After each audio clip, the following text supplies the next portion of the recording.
So we start off with a cracked off version of the gnome from Neverending Story, having a talk with the claw from Inspector Gadget. This quickly cuts off to Princess Kleptomania, who seems to be doing everything in her power to steal everything from everyone and making more housework for them along the way. After doing nothing to help replace the dirty laundry she's destroyed, she then introduces us to Jack, aka Pantsless Link, aka Peter Pan. Link takes Princess Kleptomania to go and see the most forbidden object in the entire land, 2 unicorns. Of course, at this point, Princess Kleptomania breaks every rule in the book and goes up and pats the horse.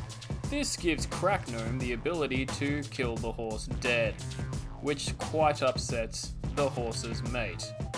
True to every Zelda game we've ever played, Link then follows a flying pixie into a cave full of treasure to find a sword when they say, "Hey, listen, look here."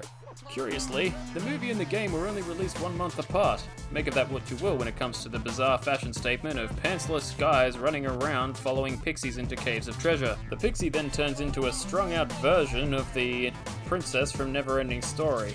Curiously, that was only released 2 years before this as well. Of course, she gets a little more strung out by the end. The sound of Australian doom birds then bring us to the Darklands, where we see Link react accordingly to what we can only say is a bogan on a train station. Princess Kleptomania is then tested further by goodies and trinkets, but once she finds out that they're actually gifts, it loses interest. It seems the secret ingredient is crime. She then goes on to have a dance with gothic Lady Gaga, only then to be inspired to have her own goth phase. We are then introduced to Tim Curry in all of his demon glory in what was sure to create a whole bunch of demon daddy fetishes for generations to come. Meanwhile, Link spends 25 minutes setting up mirrors. No, that's not 25 minutes in the movie, that's 25 minutes movie time. Meanwhile, Princess Kleptomania is playing bratty games with her new demon daddy, causing him to have quite a tantrum hissy fit when he's not getting his own way. We then get this shot. Yep. No reason, just this shot. Sink it in. Yep. Metaphors.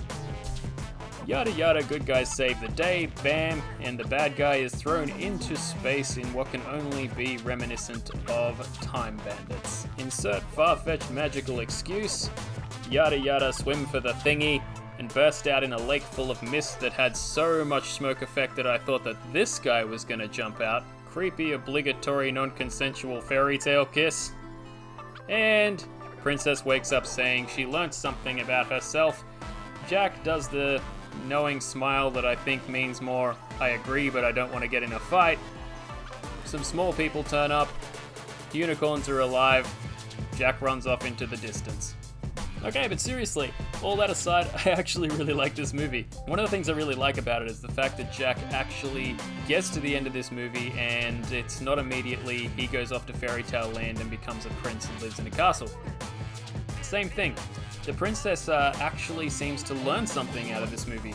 She seems to actually take into account some of the things that she did wrong that actually allowed evil to get into her life.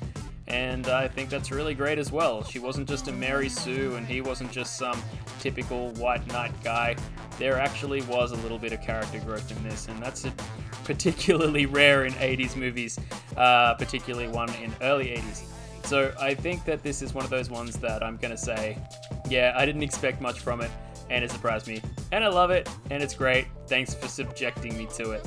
Okay, that's enough prattling from me. Take some time to check out these indie artists that I've got coming up. And yeah, peace. See ya.